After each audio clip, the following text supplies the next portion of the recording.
Hello, everyone. This is Scott, and I'm here with Gini Dietrich, my old friend and fellow PR practitioner. Old in length of time we've known each other, not old in years. Well, right? I'm both, but you're only former. So Gini and her team at Arment Dietrich have, and of course, Jeannie's behind the popular blog, Spin Sucks, for many years. She gets up at 5 o'clock in the morning and writes her blog posts. And that's something that you can become a subscriber or member to. Yep. And well, Gini is for many years. When did you start Arment Dietrich? Oh, we started the PR firm in 2005. So this is year 13. Whew. Well, we just celebrated 13, so I guess this is year 14. And the blog started in 2006. And yeah, so you and I started blogging about the same time, and you actually made something of yourself, and I didn't. That is not true. We just took different paths. In any case, so built a successful PR firm, has really been a thought leader in PR and marketing, and where the two have been going and how they're coming together. And recently, when did you come up with the PESO model? It's actually the process that we use internally and have for a very long time. And I read Built to Sell. And in that, have you read it? I haven't. It's pretty good. It reads a little bit like fiction, and it takes the life of an ad agency owner so you can relate. And he talks about how this ad agency goes from meeting to meeting to meeting, and he goes into a meeting with a bank, and the bank's like, yeah, I like these ads, but I'd really like a picture of a dog playing in a yard instead of, and you know how clients are. They dictate what you put in the ad, and the guy's like, oh my gosh. Maybe watching this, so we love you. Clients. We love you. The idea about the dog was great. But at the same time, we're hired as the experts for a reason. So, right. So he talks about, and then the guy goes back to the office and he has to share the news with his creative team that they have to change the ads. And it's a very familiar story. And he talks through how to create a process that can be replicated so that eventually you can sell your business. And that's not necessarily my goal, but I wanted to create a process that could be replicated so that if I were servicing the client, or our chief operating officer was servicing the client, or an intern was servicing the client, the experience was the same. And at that point we were like, okay, well, we already kind of used this process, but we hadn't put anything around it yet. And so we sat in a room together and we were like, all right, well, we have paid, earned, shared, and owned media. And of course we start with owned media and then move down, but owned, the way we do it is OESP, but that's not very memorable. So we said, okay, PESO, actually people will remember. Just that makes sense in terms of how you started putting this together, just kind of organically from working with your clients and kind of putting together the pieces in a way that makes sense. If you look at what you put together and what you're doing for clients in the PESO model, how does it compare to PR, say 10 years ago, in 2008 compared to 2018? What are the big things that have changed that have led to this new model? Well, I hate to admit that we're old enough to be able to talk about that, but here we are. Until digital came about, PR was media relations, events, crisis, and reputation management. That was it, right? So it's completely been turned on its head. And now we have digital, we have content marketing, we have paid social, we have email marketing, all these things that we can do and should own, take control of, that give us a gigantic opportunity to make real inroads with organizations. And, before we had awareness and brand shift change, and now we have, generating warm leads and nurturing those leads and helping to convert them. And in developing the model, how has this evolution been presented to clients? How have you kind of gotten your own team kind of coalesced around it? How have you educated employees, the industry, clients to this new direction? couple of things.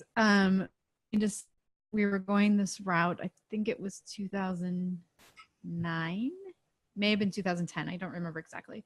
I sat my team down and I said, this is what we're doing, and this is the strategic direction of the firm, and we're going to draw a line in the sand and say that we're no longer a PR firm, because I wanted just to stop the phone calls from prospects saying we want to get in the New York Times. I wanted to have really strategic conversations about integration. And so we talked about as a team what that looked like and how people's roles were going to change, and half my team quit. So that happened. What are the reasons they quit? I'm curious, because it's a big challenge for a lot of people, both on the corporate and agency side in PR, that we were talking about before. A lot of people went into PR because they like the relationship piece, right. and it's evolved. It's become much more than what it used to be. The ones who left, why did they leave? I got myriad excuses, but I think it really came down to the change. And, I had people who were really great at media relations or who were really great at events. And I was pretty much saying to them, those things are going to go away, and I expect you to enhance your skills and learn new things. And for some people, that's really exciting. And for some, that's not. What about someone who says, well, I like working at an integrated agency, but I'd like to work on a team where I can specialize in this area of media relations. Someone else can do the digital part. Someone else can do the social media. Is there a place for that? Or to what extent? In other words, just because you really love media relations above other things, does that mean there's not a place for you anymore? No, I think there absolutely is. And, in our organization, they'd be on the earned media team. They're still responsible for integrating and working with the other teams. But yeah, our team is set up by the media type. So they would still be on the earned media team. They would be expected to do some search engine optimization and earning links to the website and things like that. But yeah, they would definitely still be doing media relations. Mm-hmm. And so talk about after that big strategic shift and kind of rebuilding from there based on the new strategy. What was that process like, and what was it like with clients? Were clients, I assuming some clients were probably already there, but a lot of them were still coming to you with older ideas of what PR is? Yes, a lot of our clients were already there because we were already implementing it. And, I didn't take this kind of risk without knowing that I was backed up, from a client's perspective. So most of them were already there. And what we discovered is that, in the beginning, and this will sound familiar to you, clients wanted to know media impressions and advertising equivalencies. And we were like, oh, for heaven's sakes. Okay. So we would report that, but then we would also be reporting the things that really mattered. And after a time, clients would say, yeah, we don't need those numbers anymore. And we knew at that point that we had finally won the battle, or the war actually, which was phenomenal. And we don't have a single client who even asked for that anymore. The other thing it did is, because we drew a line in the sand, anytime, and to this day, anytime a prospect calls and says they're looking for a PR firm and they have a book launching and they need media relations, or they need speaking engagements, or, we're launching a new product and we need this, we don't do it. We just say, we're not the right fit for you. And we'll refer the business on to somebody else. Yeah, that's it's amazing the amount of change in such a short period of time, and all the ramifications of that for individuals' careers, for clients. Why don't I, for a minute, I wanted to talk about how organizations, client organizations, are changing as a result of the changes in the industry. But first, let me put the model up. Sure. I'll do a screen share, and you can walk everyone through it. Truly, even though it kind of goes clockwise around the PESO model, truly you're starting at that 6 o'clock perspective with owned media. And owned includes anything that you own. And I don't include shared media in that, because even though you're creating content to share on social, you don't own where it lives. So I don't count that in there. So owned media is blog posts, it's podcasts, it's videos that you've produced and host on your website. It's white papers and ebooks and, that kind of stuff. And And then we move into earned, which I think is the second most important. And that is traditional media relations, but it's also some search engine optimization, because you are earning links to the website through contributed content. You're guest blogging, you're ghost writing, you're doing those kinds of things. Contributed content's a really big piece of it, because that allows you to attribute your efforts to communications. And then we go into shared, which is just getting it out there and promoting it and doing all that. And then paid gets into things like affiliates and email marketing and paid social. You're not going out and creating Super Bowl ads, but you're amplifying the work that you've already done. And when you do those four things in concert, you become the authority. You become the authority in search rankings. You become the authority in your industry. You become the authority, all around. You are seen both from humans and the algorithms that you are the most authoritative on the topics for your industry. So that's how it all works. So you really, the big goal is to become that authority, because the authority then drives your search rankings and your warm lead generation and your conversions and all those kinds of things. Can you talk about maybe give a good example from your clients of where you kind of brought all these things together to kind of have that synergistic impact versus having something that's more fragmented, or where a client is focusing on one as opposed to all four? Yes. We only do B2B work, and it's manufacturing. So it's the driest of the dry. But I love doing that work, because clients pay their bills and they do it so on time, and I don't have to wait 120 days to get paid. So that's good from a business perspective, but also they let you take some risk. They let you try some things that are new and interesting. And so we have one client who only has 3 customers, and they're outside of the United States, and they will never grow beyond those 3 customers because of the partnership agreement they have with their parent company. And so we have to be very focused on really talent recruitment and working with city and state governments where they want to build new facilities. So we do that through, the CEO blogs. And so he has his own thought leadership education piece. And that does both externally and internally, because they have almost 1,000 employees. And so they're able to see his thinking and his thoughts every day, because he's blogging every day. And then we use that in LinkedIn, and we then use LinkedIn to promote that content, but also to promote job postings. And so we're able to really correlate new talent recruitment to all the efforts that we have. From an earned media perspective, they open new facilities every 18 months or so. And so we'll do the traditional sort of media relations where you have the ribbon cutting, and then you have the groundbreaking, and you have all the stuff that leads up to the opening. And the big goal for that is to get people into jobs as fast as possible. So we do when we do our media relations, we make sure that there's really strong anchor text that's keyword focused, that brings people back to the website, so that we know the Cincinnati Enquirer actually drove 50% of our talent, and we were able to hire 90% of those. So we know exactly which media outlets work for us. And it's been kind of fun, because we'll be able to say, somebody will say, well, I'd really like to interview the CEO on this. And we're like, yeah, because we know it's not really going to do anything for us. Or if you're the Cincinnati Enquirer, yeah, you can have anything you want, because we know that 90% of the people you bring to us, we're going to hire. So it all sort of works together in tandem for those 2 goals, either talent recruitment or building the relationship both internally and externally. That's great. That's a good example.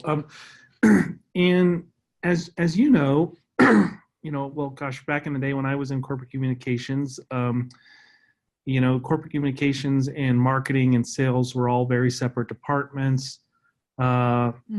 They talk about sales and marketing alignment today. It was a real, it was impossible then. And I think that today, you're still looking at organizations that have a really hard time often kind of aligning around shared goals and certainly shared strategies or shared tactics. And Right. so when you look at something like the PESO model, it's something that it's something that impacts and needs really buy-in and involvement from all of these parts of an organization. So working with companies, what do you advise them to do in terms of being able to take advantage of an integrated model like this, and I guess how they work with you? Case studies work really well. But one of the things, I'm going to give away this secret. One of the things that we do is we require a 2-day strategy session with new clients. Yeah. And we do that for a couple of reasons. One, because when you meet with a prospect, even if you meet with them several times, the information that they give you is not always fully baked. And they don't necessarily lie to you, but they don't give you all the information you need to be able to make an informed decision about crafting a plan.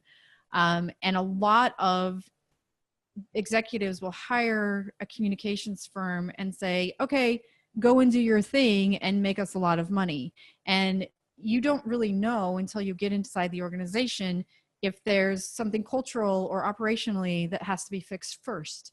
Or if, so we require this 2-day session.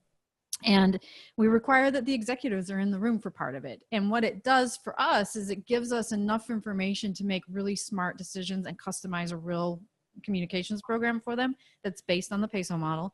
And it also allows us to educate them on how we work, but you also have buy-in from the executive team immediately instead of trying to, get started on the things that will work, but you have that 90-day, 60-day or 90-day ramp up period of doing all that stuff. And so because we require that, when a prospect comes to us and says, we really just need media relations or speaking engagements or event coordination, we're like, yeah, that's not how we work. This is our process. So because when we started doing that, we saw a big shift in the types of clients we were able to attract, because and it's hard. Like, what it's like. You're running a business and sometimes you're like, I actually would really like to work with this client and they seem really fun, but if they won't work through our process, we don't do it. Well, let me ask you, so you've as you shifted strategy, you reorganized your business, and you've got, so your paid, earned, shared, and owned. Have you organized your staff in that way around teams for each of those 4? Yep, we have. Yep. And of course, a lot of agencies might have PR, digital, other things. PR, there's marketing. But if you look at something like this PESO model, if I were the head of a corporate communications or corporate marketing department, how might that, or how should that impact how I organize my function? Yeah, it's a challenging question, because I think it is a cultural shift, because many organizations, I would venture to guess that a majority of organizations are siloed, and it goes back to the marketing and sales piece of it. Like, you have the marketing and sales team together in most organizations, which just still blows my mind. And then everything falls up under that. And in a lot of organizations, communications reports into HR, which also blows my mind. So you have these silos. Or to the CFO. Or to the CFO, right? Which is why they never get any money. Yeah. And you have all these silos where they're not actually talking to one another. So it is a cultural shift. And it's just the same cultural shift that I had, where I said to my team, this is the strategic direction I'm taking this organization, and half my team quit. Like, I did not expect that at all. And so there's a piece of it. I remember reading, I can't remember the name of the book, Richard Bagnell's book a few years ago. He worked at Edelman. And one of the stories he tells in the beginning is that he was actually in Chicago, and he was having a conversation walking down the street, down Michigan Avenue, with Richard Edelman, and said, I really believe that things are shifting, and that digital can't just be an add-on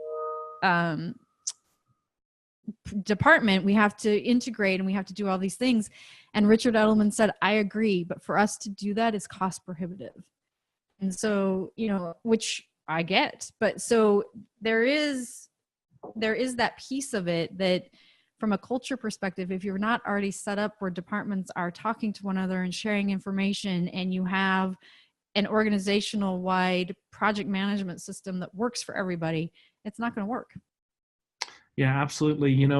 Corporate communications, having done that job for most of my career, you could typically, you'd have three masters. One would be the finance side if you were public, investor relations and investor audience.